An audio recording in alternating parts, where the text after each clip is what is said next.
देखो बेटा, Bohr model हम कर रहे थे, बोर मॉडल फिर से रिवाइज करते हैं एक बार। भाई बोर ने क्या बोला था बताओ, पहला पॉइंट, कि न्यूक्लियस होता है, न्यूक्लियस के आसपास क्या होती है बेटा, infinite circular orbits, infinite circular orbits. और उसमें इलेक्ट्रॉन कैसे घूमता है, electron moves in fixed circular path. Electron किसमें घूमता है, फिक्स्ड सर्कुलर पाथ में घूमता है। इनफाइनाइट ऑर्बिट्स है, लेकिन इलेक्ट्रॉन केवल किसमें रहता है, स्टेशनरी ऑर्बिट्स में। इलेक्ट्रॉन केवल किसमें रहता है, स्टेशनरी ऑर्बिट्स। स्टेशनरी ऑर्बिट्स मतलब जिसकी एनर्जी क्या होती है, फिक्स्ड। स्टेशनरी ऑर्बिट मतलब जिसकी एनर्जी क्या होती है, फिक्स्ड। जैसे कि सपोज ये है, ठीक है, तो ये n बराबर 1 है, सपोज इसकी एनर्जी E1, अगर हाइड्रोजन की बात करें तो ये कितनी होगी, -13.6 इलेक्ट्रॉन वोल्ट। अगर n बराबर 2, इसकी एनर्जी कितनी होगी, -3.4 इलेक्ट्रॉन वोल्ट। n बराबर 3, इसकी एनर्जी कितनी होगी, -1.5 इलेक्ट्रॉन वोल्ट। n बराबर 4, इसकी एनर्जी कितनी होगी, -0.85 इलेक्ट्रॉन वोल्ट। तो ये सारी की सारी क्या है बेटा, इनकी एनर्जीज। कई बच्चों का मेरे पास डाउट आया कि सर इलेक्ट्रॉन तो एक ही है, बाकी ये सारी ऑर्बिट्स तो खाली हैं लेकिन अवेलेबल हैं। अगर बाहर से इलेक्ट्रॉन को एनर्जी दोगे तो इलेक्ट्रॉन इन हायर ऑर्बिट्स में जा सकता है। खाली है लेकिन क्या है, अवेलेबल ऑर्बिट्स हैं। तो अगर तुम बाहर से एनर्जी दोगे तो इलेक्ट्रॉन इन हायर ऑर्बिट्स में जा सकता है। और जब इलेक्ट्रॉन हायर ऑर्बिट में जाएगा तो उसको क्या बोलेंगे, एक्साइटेड स्टेट। और इस ऑर्बिट का एनर्जी -3.4 है। इसका मतलब क्या है कि इलेक्ट्रॉन अगर सेकेंड ऑर्बिट में रहेगा तो उसकी एनर्जी कितनी रहेगी, इतनी। इलेक्ट्रॉन अगर थर्ड ऑर्बिट में रहेगा हाइड्रोजन की, तो उसकी एनर्जी कितनी रहेगी, इतनी। इलेक्ट्रॉन अगर फोर्थ ऑर्बिट में रहेगा तो उसकी एनर्जी कितनी रहेगी, इतनी। इसका ये मतलब है, ठीक है। तो हर ऑर्बिट की एनर्जी फिक्स्ड है। अगर इलेक्ट्रॉन इसमें आएगा तो उसकी एनर्जी इतनी रहेगी, अगर इलेक्ट्रॉन इसमें आएगा तो एनर्जी इतनी रहेगी, इलेक्ट्रॉन इसमें आएगा तो उसकी एनर्जी इतनी रहेगी, ठीक है। क्योंकि ये सारी की सारी क्या है, स्टेशनरी ऑर्बिट्स, ठीक। और इलेक्ट्रॉन न्यूक्लियस से जितना दूर चला जाएगा उसका फोर्स ऑफ अट्रैक्शन उतना ही कम हो जाएगा। जितना दूर जाएगा उसका फोर्स ऑफ अट्रैक्शन कम होगा, उसकी एनर्जी उतनी ही बढ़ती चली जाती है। खुद देखो, -13.6 ज्यादा है कि -3.4, -3.4 ज्यादा है, -3.4 ज्यादा है कि -1.5, -1.5 ज्यादा है, -1.5 ज्यादा है कि -0.85, -0.85 ज्यादा है। तो जैसे जैसे दूर जाओगे वैसे वैसे एनर्जी बढ़ती चली जाएगी, ठीक है। जैसे जैसे दूर जाओगे वैसे वैसे एनर्जी बढ़ती चली जाएगी, ठीक। तीसरा पॉइंट, स्टेशनरी ऑर्बिट कौन सी होगी जिसमें एंगुलर मोमेंटम किसके इक्वल होगा, mvr will be equal to nh/2π। mvr will be equal to nh/2π। mvr क्या था, एंगुलर मोमेंटम। तो एंगुलर मोमेंटम n क्या हो सकता है, 1 2 3 4 5 6। तो इसीलिए उसने क्या बोला कि एंगुलर मोमेंटम क्या है, क्वांटाइज्ड। एनर्जी भी देखो क्या है, क्वांटाइज्ड, बिकॉज एनर्जी केवल यही वैल्यू ले सकती है, ठीक है। तो ये थे बोर मॉडल के पॉइंट्स। फिर हमने बोर की एनर्जी पढ़ी कल। तो हमने जो कल एनर्जी पढ़ी उसमें एनर्जी के 3 फॉर्मूले थे।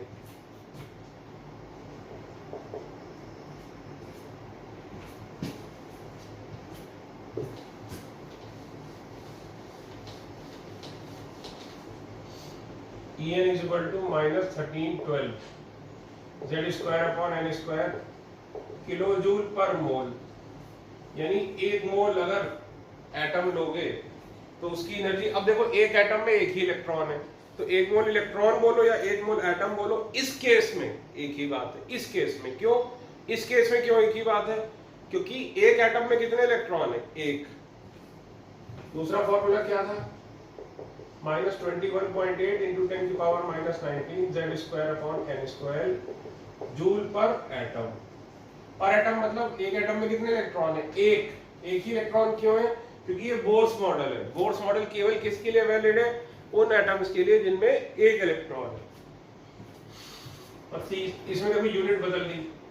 सबसे इंपॉर्टेंट कौन सा फॉर्मूला था, ये -13.6 Z²/n² इलेक्ट्रॉन वोल्ट पर एटम। तो फिर हमने सबकी एनर्जीज निकाली, जब हमने एनर्जीज सबकी निकाली तो हमें ये समझ में आया कि एनर्जी गैप जो है वो कम होता चला जाता है। जो एनर्जी का गैप है वो क्या होता चला जाता है, कम होता चला जाता है। जैसे हाइड्रोजन एटम के लिए n बराबर 1, n बराबर 2, 3, 4, n बराबर 5, तो इसकी एनर्जी कितनी होगी -13.6, इसकी एनर्जी कितनी होगी -3.4, इसकी एनर्जी कितनी होगी -1.5, इसकी 0.85, इसकी -0.54।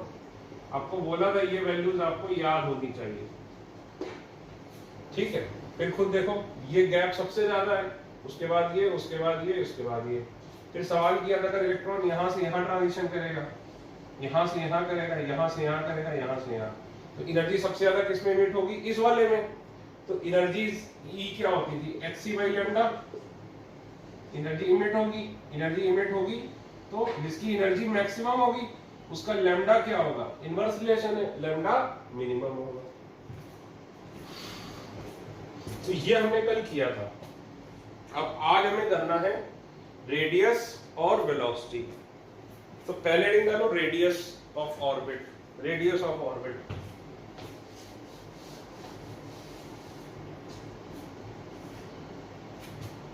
देखो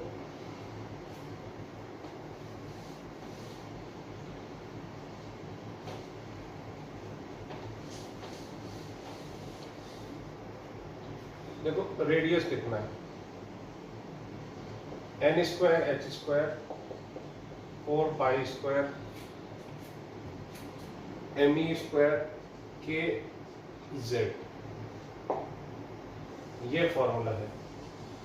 इसमें k की वैल्यू क्या होती है 1, किसमें CGS में। k की वैल्यू क्या होती है 1/4 पाई एप्सिलॉन नॉट, किसमें SI में, ठीक है। तो ये फॉर्मूला आया कहां से, इसका डेरिवेशन करते हैं। इसके डेरिवेशन की केमिस्ट्री में कोई जरूरत नहीं है, इसका डेरिवेशन आप पढ़ेंगे +2 में फिजिक्स में। +2 मतलब 12th में आप पढ़ेंगे फिजिक्स में, 12th की फिजिक्स में पढ़ेंगे। लेकिन अभी मैं ऐसे ही आपकी क्यूरियोसिटी के लिए करा दे रहा हूँ, इसका डेरिवेशन आएगा नहीं, केमिस्ट्री में नहीं आएगा। देखो भाई, ये देखो भाई, इलेक्ट्रॉन यहाँ पर घूमता है, सर्कुलर मोशन करता है, तो भाई चाहे बोर का मॉडल हो चाहे रदरफोर्ड का, फोर्स ऑफ अट्रैक्शन तो हो गई और एक सेंट्रीफ्यूगल फोर्स तो हो गई। तो याद करो रदरफोर्ड मॉडल में क्या था, ये force of attraction should be equal to क्या, ये सेंट्रीफ्यूगल फोर्स, ये किया था हमने। तो ये फोर्स ऑफ अट्रैक्शन कितना था याद करो, Ze² kr², ठीक है। और ये कितना है mv²/r, तो r से r कट गया, तो mv² क्या आ गया Ze²/k r, ये पहली इक्वेशन हो गई। और अकॉर्डिंग टू बोर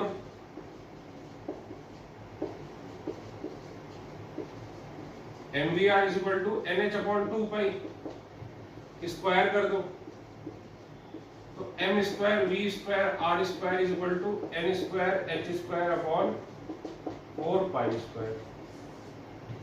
डिवाइड कर दो 2 को 1 से,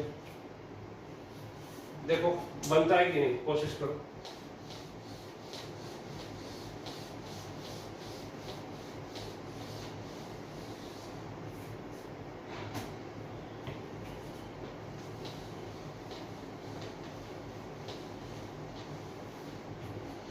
डिवाइड करो, डिवाइड 2/1, तो क्या है m² v² r² n² h²/4 पाई²।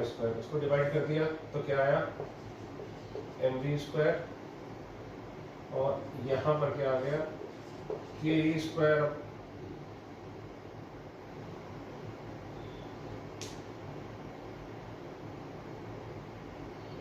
Ze²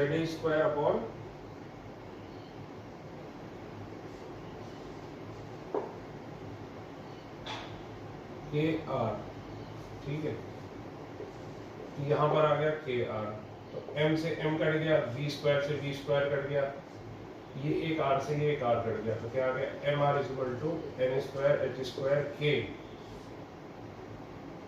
नहीं, ये अपॉन के आर नहीं होगा बेटा, ये के होगा, ऐसे होगा के, क्योंकि के की वैल्यू 1/4πε0 ली है ना, के जेड स्क्वायर, तो आ गया के 4π² जेड ई स्क्वायर। तो बस m को यहाँ लेगा तो r क्या आ गया, n square H square 4π² m e square k into z. ये डेरिवेशन केमिस्ट्री में एग्जाम में नहीं आएगा, फिजिक्स में ये बोर्ड एग्जाम में आ सकता है, क्योंकि फिजिक्स में ये 12th के सिलेबस में है। तो इसमें दो इक्वेशन बनानी है आपने।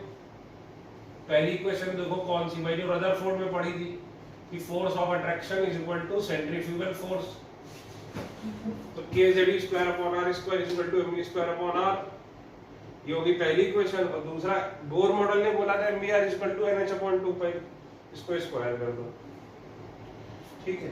ये डेरिवेशन मेडिकल वाले चाहें तो भी बिल्कुल छोड़ सकते हैं, कोई जरूरत नहीं है, ठीक है। एनर्जी का सर आपने क्यों नहीं कराया था, क्योंकि एनर्जी में बेटा फिजिक्स जो लग रही थी वो बहुत हाई फाई थी। हाई फाई मतलब वो 12th में आएगी फिजिक्स, उसके पहले मैं नहीं करा सकता।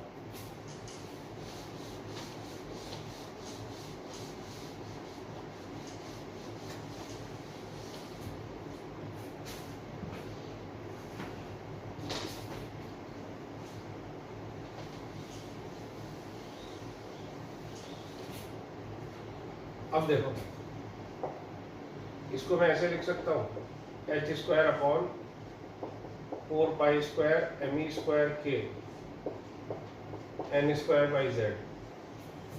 इन सब की वैल्यू क्या है, कांस्टेंट, क्योंकि भाई एच क्या है, प्लैंक्स कांस्टेंट, ये सब क्या है, सब के सब कांस्टेंट है। तो ये वैल्यू आ जाती है 0.529 एंगस्ट्रॉम में। आपने ये लर्न करना है फॉर्मूला, मेन फॉर्मूला में ये यूज होगा हर जगह, 0.529 N square upon Z angstrom.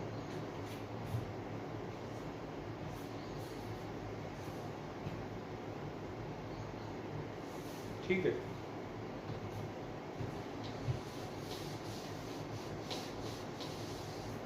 अब देखो इससे हमें क्या पता चलता है कि Rn is directly proportional to n square. यानी इसका मतलब क्या होगा कि सेकेंड ऑर्बिट का साइज फर्स्ट से बड़ा होगा, थर्ड ऑर्बिट का साइज सेकेंड से बड़ा होगा। इसका यही तो मतलब हुआ कि भाई फर्स्ट ऑर्बिट का साइज छोटा होगा, सेकेंड का बड़ा होगा, थर्ड का और बड़ा होगा, है कि नहीं। इसका मतलब क्या हुआ, जैसे जैसे n बढ़ेगा वैसे वैसे क्या बढ़ेगा, रेडियस बढ़ेगा। जैसे जैसे n बढ़ेगा वैसे वैसे क्या बढ़ेगा, रेडियस ऑफ ऑर्बिट। और ये तो हमें पता ही है भाई कि जैसे जैसे n बढ़ता है, ये n बराबर 1, ये n बराबर 2, ये n बराबर 3, तो जैसे जैसे n बढ़ेगा यानी सेकंड भाई फर्स्ट शेल छोटी होगी, सेकंड बड़ी होगी, थर्ड और बड़ी होगी, फोर्थ और बड़ी होगी, फिफ्थ और बड़ी होगी। ठीक है। दूसरी चीज देखो इससे हमें क्या मिलेगी कि Rn is inversely proportional to Z। Rn क्या है, इनवर्सली प्रोपोर्शनल है किसके लिए, Z के लिए। इसका मतलब क्या हुआ कि Z अगर ज्यादा होगा तो Rn छोटा होगा। Z यानी अगर नंबर ऑफ प्रोटॉन्स ज्यादा होंगे तो रेडियस कम होगा। मतलब कि सपोज देखते हैं, चलो भाई क्यों, ये हाइड्रोजन सपोज है,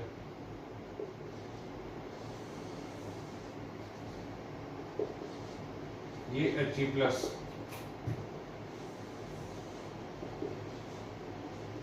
ये Li+2। तो देखो Z इसका 1 है यानी यहाँ पर कितने, एक प्रोटॉन, इसका Z2 है यानी यहाँ पर कितने, 2 प्रोटॉन, इसका Z3 है यानी यहाँ पर 3 प्रोटॉन है। तो खुद बताओ किसमें फोर्स ऑफ अट्रैक्शन ज्यादा होगा? एक प्रोटॉन का इलेक्ट्रॉन के साथ फोर्स ऑफ अट्रैक्शन ज्यादा होगा, या फिर दो प्रोटॉन का इलेक्ट्रॉन के साथ फोर्स ऑफ अट्रैक्शन ज्यादा होगा, या फिर तीन प्रोटॉन का एक इलेक्ट्रॉन के साथ फोर्स ऑफ अट्रैक्शन ज्यादा होगा? बताओ। ऑब्वियस सी बात है कि तीन प्रोटॉन का फोर्स ऑफ अट्रैक्शन ज्यादा होगा। ये देखो एक प्रोटॉन का कम है, ये ज्यादा फोर्स ऑफ अट्रैक्शन, ज्यादा फोर्स ऑफ अट्रैक्शन, तो ये क्या हुआ, इलेक्ट्रॉन पास आ गया, थोड़ा सा क्या होगा, पास आ जाएगा, क्योंकि इसका फोर्स ऑफ अट्रैक्शन इससे ज्यादा है, तो इसमें क्या होगा, इलेक्ट्रॉन पास आ जाएगा। इसमें तीन प्रोटॉन है तो इसका फोर्स ऑफ अट्रैक्शन इससे और ज्यादा है, तो इलेक्ट्रॉन क्या होगा, न्यूक्लियस के पहले एक होता तो इतनी दूर होता, दो है तो इतनी दूर, और तीन है तो ये और पास आ गया, पास आ गया यानी रेडियस कम हो गया। तो जितने ज्यादा प्रोटॉन होंगे उतना ही ज्यादा क्या होगा, फोर्स ऑफ अट्रैक्शन। जितने ज्यादा प्रोटॉन होंगे उतना ही ज्यादा क्या होगा, फोर्स ऑफ अट्रैक्शन। और जितना ज्यादा फोर्स ऑफ अट्रैक्शन होगा, साइज इलेक्ट्रॉन न्यूक्लियस के उतना ही पास आ जाएगा। जितना इलेक्ट्रॉन न्यूक्लियस के पास आएगा उतना ही साइज छोटा हो जाएगा। इसीलिए हम क्या बोलते हैं कि रेडियस जो है inversely proportional to number of protons. जितने प्रोटॉन ज्यादा होंगे, जितने नंबर ऑफ प्रोटॉन ज्यादा होंगे, फोर्स ऑफ अट्रैक्शन उतना ही ज्यादा होगा, तो इलेक्ट्रॉन उतना ही न्यूक्लियस के पास आ जाएगा।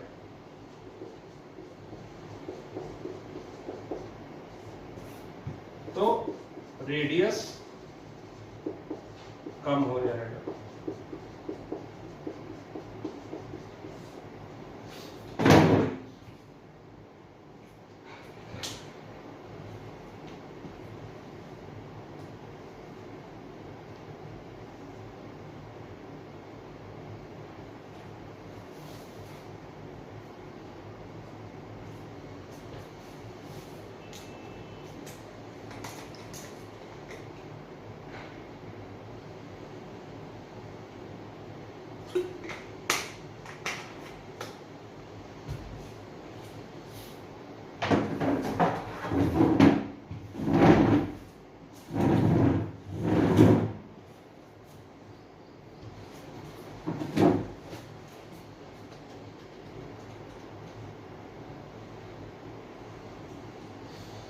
Question: Find out the radius of first orbit of hydrogen atom.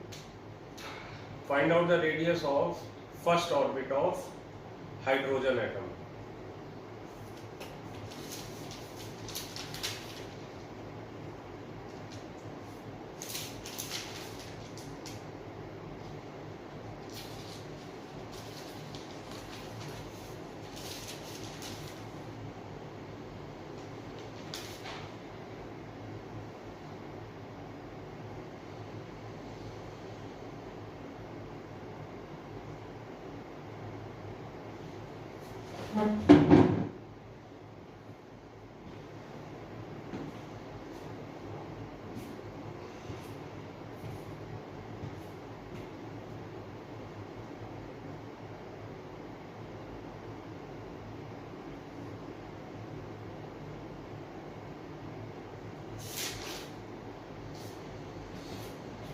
देखो बेटा,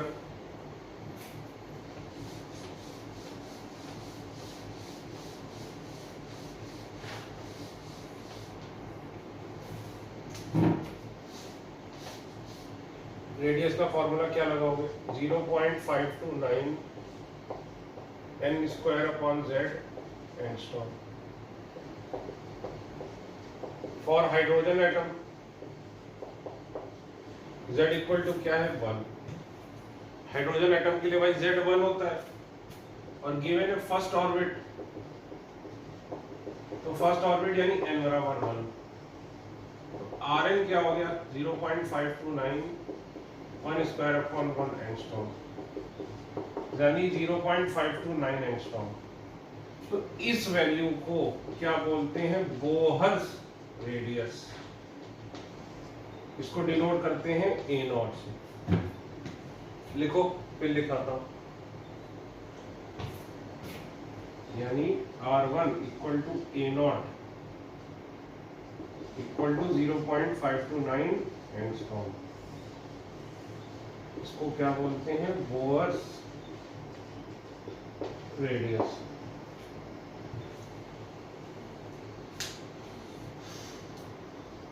लिखो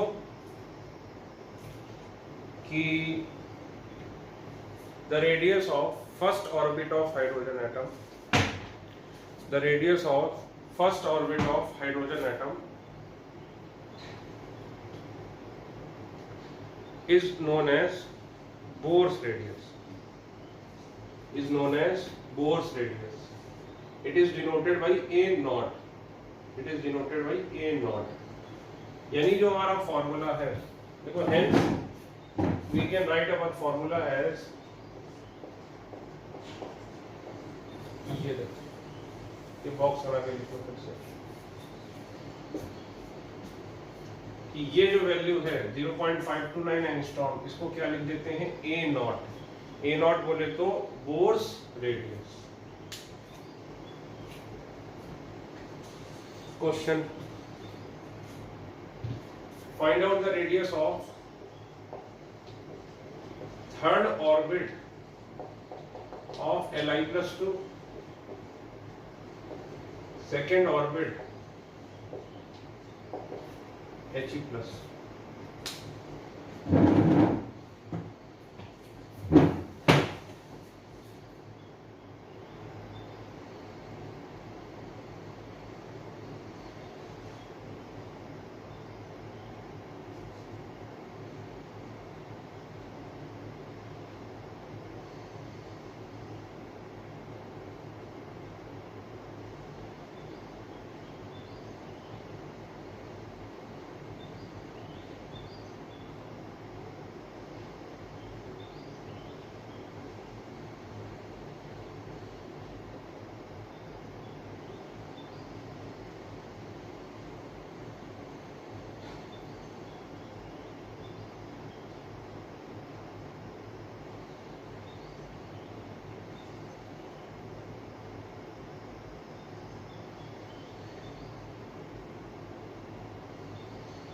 बेटा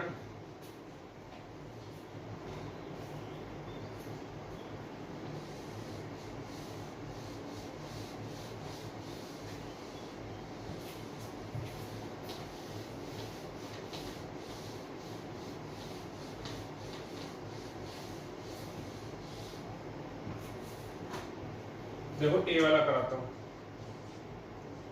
Li+2 के लिए z क्या होता है 3, n भी क्या दिया है 3, Rn equal to a naught n square by z, a naught 3 square by 3, ये कट गया यानी 3a नॉट,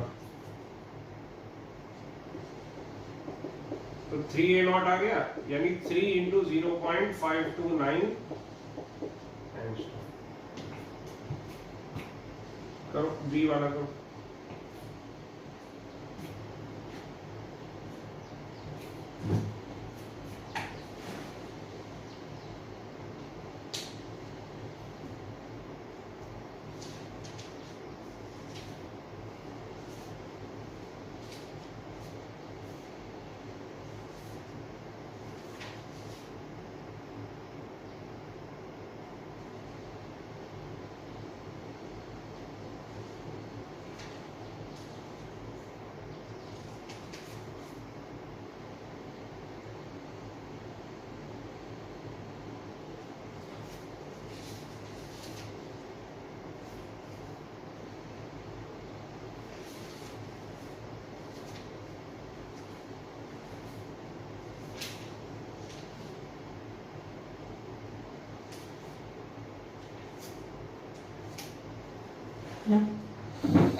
देखो He+ के लिए z क्या होता है 2, n भी दिया है 2, R2 क्या लिखोगे a naught n square by z, तो a नॉट n स्क्वायर यानी 2 स्क्वायर अपॉन 2, ये कट गया तो 2a नॉट, R2 कितना आ गया 2a naught is equal to 2 into 0.529 angstrom. ठीक है भाई। Question, show that Rn is equal to n square R1.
देखो R1 कितना होगा ए नॉट, Rn कितना होता है n square by Z. R1 के लिए n बराबर 1 ले लोगे भाई, Rn ये होता है और R1 n बराबर 1, तो R1 कितना हो जाएगा a naught 1 square by Z, a naught upon Z. ये 1 हो गया, ये 2 हो गया, डिवाइड कर दो।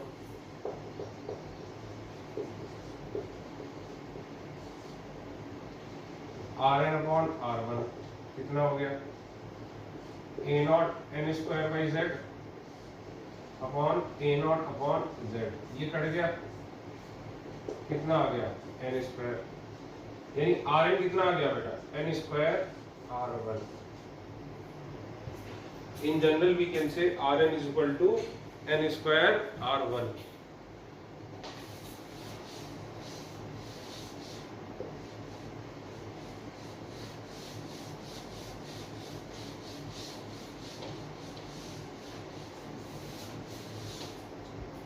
देखो हम क्या बोल सकते हैं कि Rn is equal to n square R1।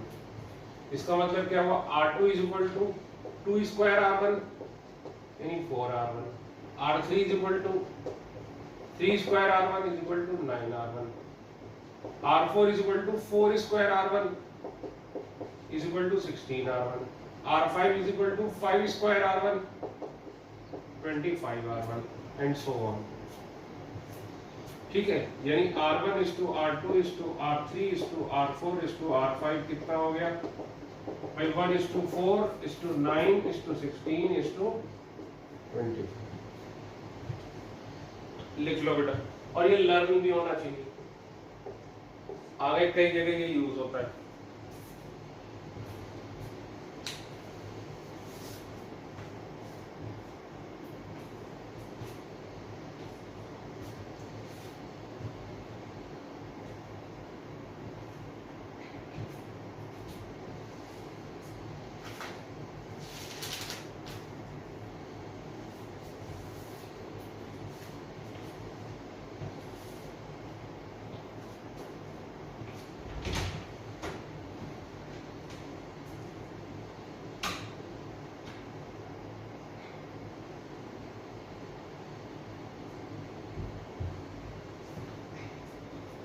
ठीक है,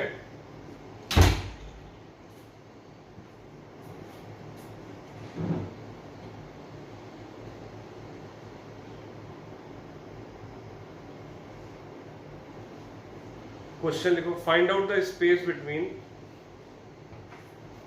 find out the space between, space यानी area between third and second orbit, area between third and second orbit.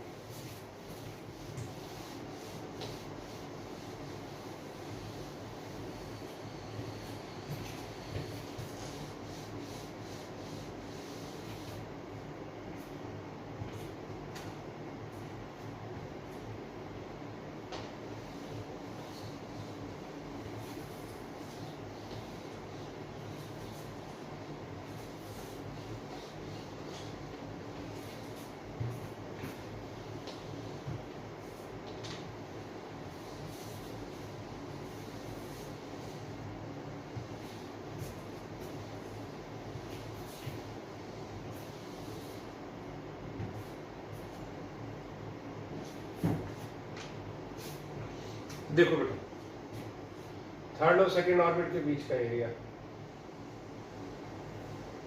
ये सपोज थर्ड ऑर्बिट है, ये सपोज सेकेंड ऑर्बिट है, तो ये area कितना होगा भाई? पूरा थर्ड ऑर्बिट के अंदर एरिया, ये एरिया कितना होगा? पूरा थर्ड ऑर्बिट के अंदर का एरिया माइनस सेकेंड ऑर्बिट के अंदर का एरिया। बोलो भाई है कि नहीं? ये एरिया में निकालना है शेडेड वाला, तो शेडेड वाला एरिया कितना होगा? ये थर्ड ऑर्बिट के अंदर का पूरा एरिया माइनस सेकेंड ऑर्बिट के अंदर का एरिया। तो एरिया क्या होता है भाई? पाई r3 square minus pi r2 square. तो पाई कॉमन ले लो, r3 square minus r2 square. अब बताओ r3 क्या होगा? n स्क्वायर r1 होता है, बताओ भाई n स्क्वायर r1 होता है, तो n स्क्वायर r1 का होल स्क्वायर, n स्क्वायर यानी 3 स्क्वायर r1 माइनस इसको क्या लिखोगे? r2 है यानी 2 स्क्वायर r1 का होल स्क्वायर। तो पाई 9 r1 का स्क्वायर माइनस 4 r1 का स्क्वायर, यानी पाई 81 r1 माइनस 16 r1। तो ये कितना हो गया? Pi into 65 r1। ठीक है बेटा, पाई इंटू 65 r1। अब हेडिंग डालो वेलोसिटी। वेलोसिटी देखो बड़े आसानी से निकल आएगी। mvr equal to nh upon 2 pi होता है, तो velocity nh upon 2 pi m into r। अब यहाँ पे r का पुराना वाला फॉर्मूला रख दो तो ये निकल आएगा। तो ये निकल के आती है 2.18 इंटू 10 की पावर 6 z/n मीटर पर सेकेंड। इसका हमें क्या फॉर्मूला याद रखना है? 2.18 इंटू 10 की पावर 6 z/n मीटर पर सेकेंड। ये होगी क्या हमारी वेलोसिटी। ठीक है, question, find out the velocity of electron in first orbit of hydrogen।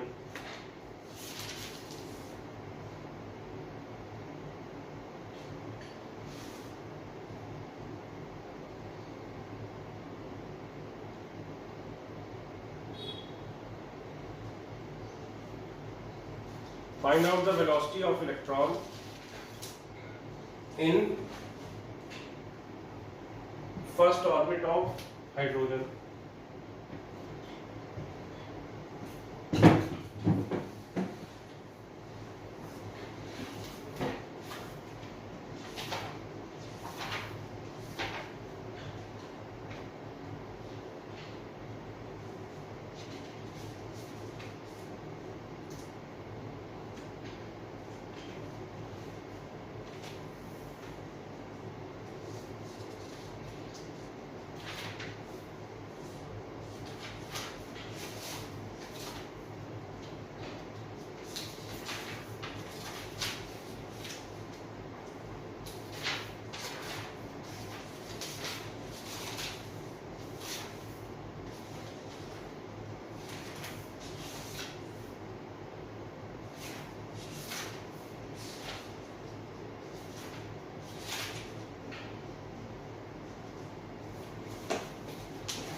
देखो बेटा, और हाइड्रोजन z बराबर 1 फर्स्ट ऑर्बिट यानी n बराबर 1, तो Vn कितना हो गया? 2.18 इंटू 10 की power 6 1/1 is equal to 2.18 into 10 की पावर 6 मीटर पर सेकेंड। सर इतना आसान क्यों कराया? इसकी वैल्यू होती है c/137। याद रखना, ये पॉइंट नीट में आ चुका है। इसकी वैल्यू होती है c/137, जहां पर c क्या है? Speed of light. याद रखना, therefore Vn is equal to 2.18 into 10 की power 6 z/n is equal to C upon 137 Z upon N।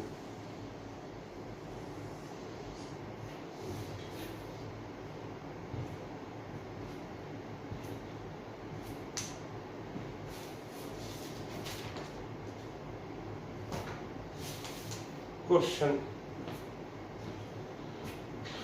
find out the velocity of electron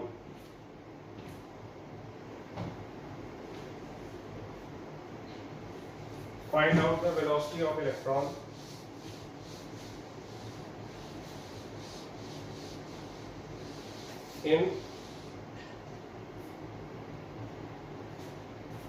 third orbit of He plus.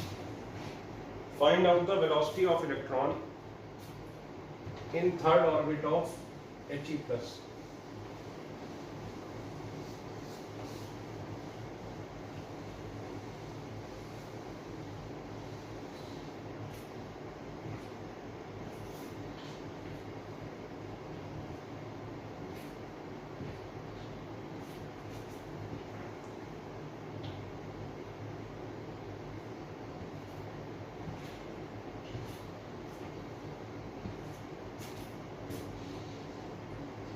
Third orbit of He plus.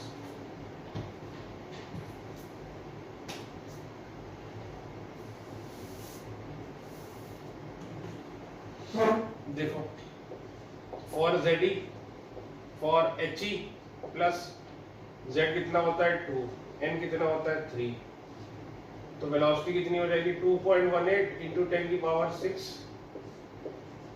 Z/N metre पर second, तो 2.18 into 10 की power 6 Z upon N। ठीक है, इसको solve करोगे तो ये आ जाएगा 0.76 इंटू 10 की पावर 6 इंटू 2, यानी 1.52 इंटू 10 की पावर 6 मीटर पर सेकेंड। ठीक है बेटा, अब देखो इसमें हम क्या बोल सकते हैं फॉर्मूले में कि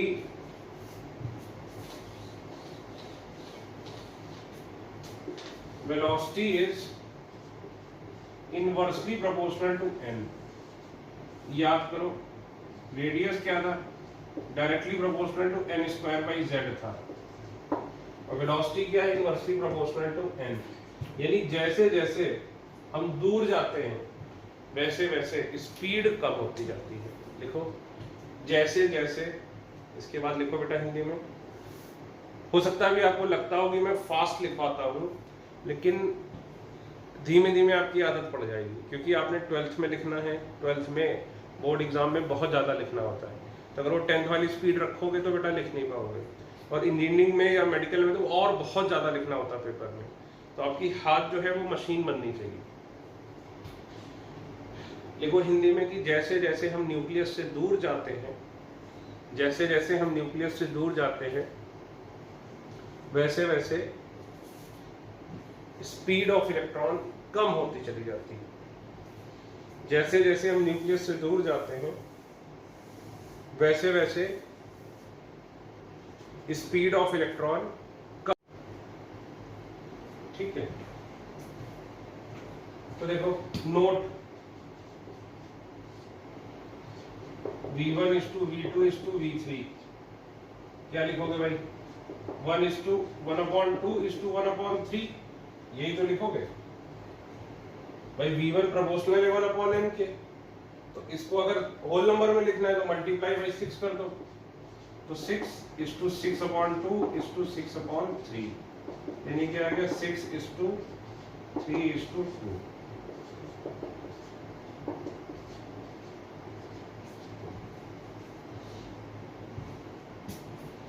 ठीक है बेटा,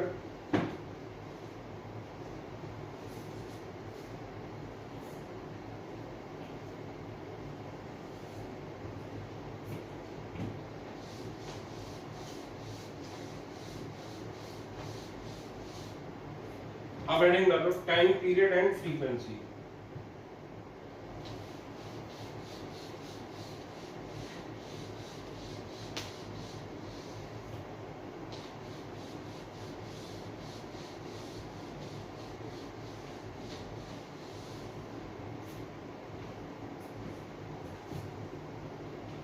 टाइम पीरियड एंड फ्रीक्वेंसी।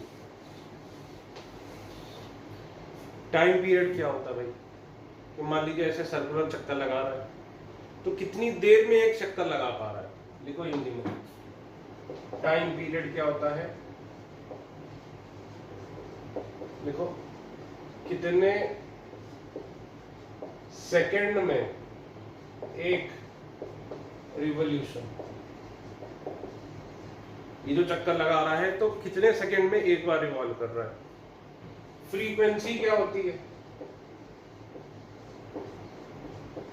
एक सेकंड में कितने रिवॉल्यूशन।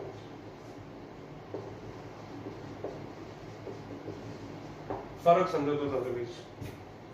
टाइम पीरियड क्या है कि कितने सेकंड में एक रिवॉल्यूशन कर रहा है, और फ्रीक्वेंसी क्या है कि एक सेकंड में कितने रिवॉल्यूशन कर रहा है, एक सेकंड में कितने चक्कर लगाएगा, वो क्या हो गई फ्रीक्वेंसी।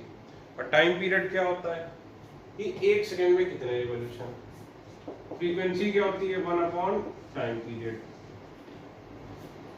ठीक है, फ्रीक्वेंसी इज 1/टाइम पीरियड। अब देखो अगर टाइम पीरियड देखना है हमें,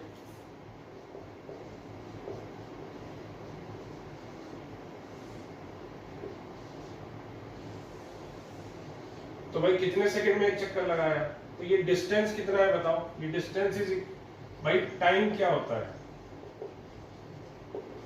डिस्टेंस अपॉन स्पीड, यही तो होता है टाइम। अब बताओ यहां से यहां तक ही घूम के आया है तो कितना चक्कर लगाया? ये सरकमफ्रेंस है, तो सरकमफ्रेंस कितना होता है 2πrn अपॉन स्पीड। स्पीड कितनी है इसकी vn। बोलो भाई है कि नहीं? तो टाइम पीरियड कितना हो गया 2πrn अपॉन vn। अब बताओ rn कितना था a0 into n square upon z। vn कितना था 2.18 इंटू 10⁻⁶ z/n। ये सारे के सारे क्या है कांस्टेंट। अब ये बताओ बेटा a/b होल अपॉन c/d क्या होता है? a into D into B into C, यानी ये कांस्टेंट है तो प्रोपोर्शनलिटी ले आओ, ये ऊपर आ जाएगा n³ अपॉन z²। ये आपने याद रखना कि टाइम पीरियड किसके प्रोपोर्शनल है n³ अपॉन r²।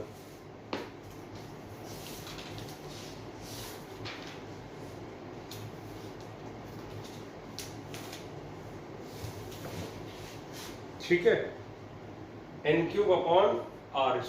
क्वेश्चन लिखिए, in Bohr's model of hydrogen atom, in Bohr's model of hydrogen atom what is the ratio of time period of revolution in Bohr's model of hydrogen atom? What is the ratio of time period of, what is the ratio of time period of revolution of an electron in first orbit,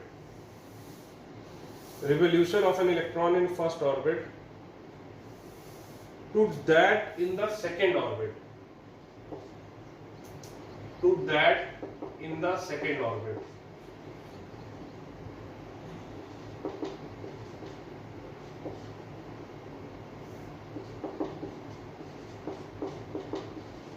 करो भाई।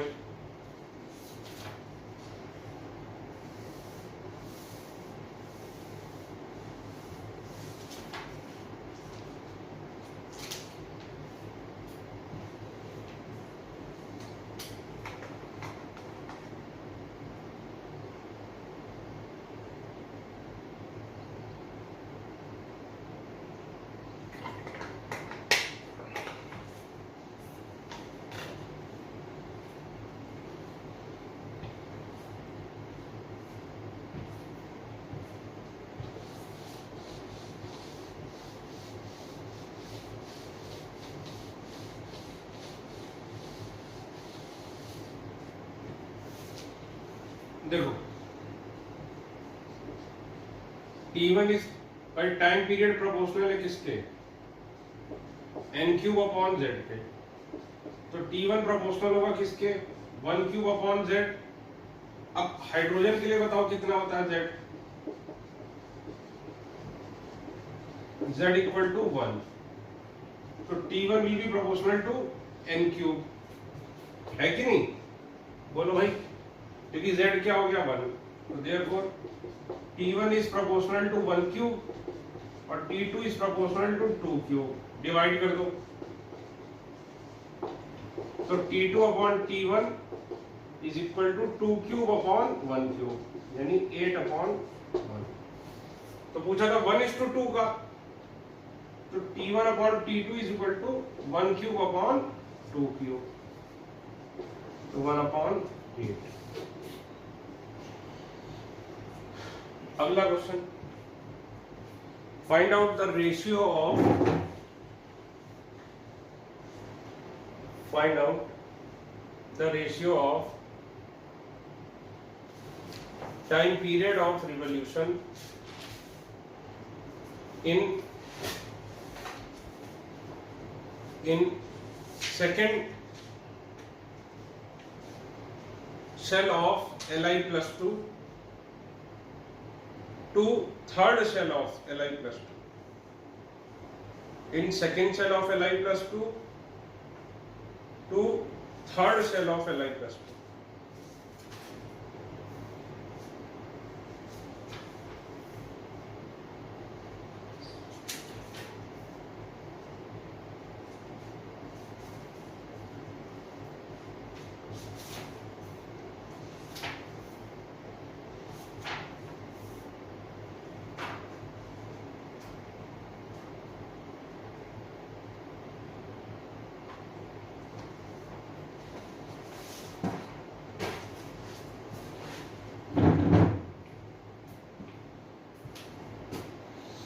देखो Li plus 2 के लिए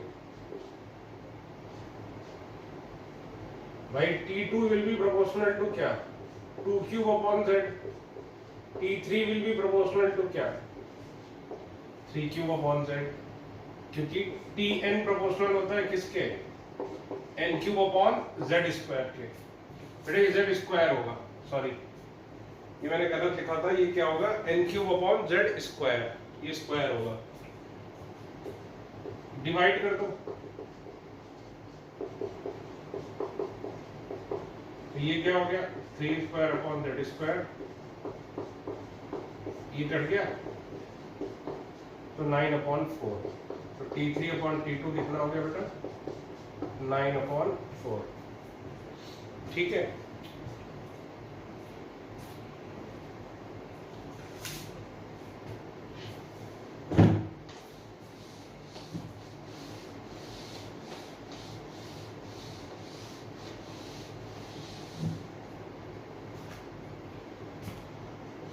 अब देखो frequency,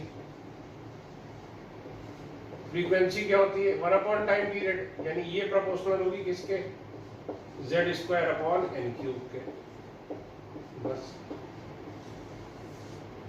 और निकालनी है तो कैसे निकाल सकते हो, 1 अपॉन टाइम पीरियड यानी 2 पाई Rn अपॉन Vn,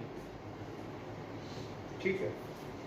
अब देखिए जो आपको शीट भेजी है उसमें मैं कई क्वेश्चन आपको अब होमवर्क दूंगा, तो अभी मेरे पास शीट है नहीं जो देख के मैं आपको वीडियो में बता दूं, तो वीडियो का जो लिंक आएगा उसके नीचे होमवर्क दिया रहेगा, तो जो मेरा नेक्स्ट वीडियो होगा उसमें जो आपको शीट दी है, अब पहले शीट डिस्कस करेंगे हम, फिर आगे बढ़ेंगे, तो नेक्स्ट वीडियो तक आपने शीट जितने क्वेश्चन मैं कहूंगा वो कर लेनी है पूरी, ठीक है। और शीट में डिस्कशन में शुरू करूंगा बोर मॉडल से, तो जो बोर मॉडल वाले सवाल है वो पहले करने हैं और उसके पिछले जो सवाल थे वो बाद में करने हैं, मतलब बोर मॉडल आपका जरूर कंप्लीट होना चाहिए, ठीक है, क्योंकि सवाल इसी से आएगा मैं, ठीक, थैंक यू।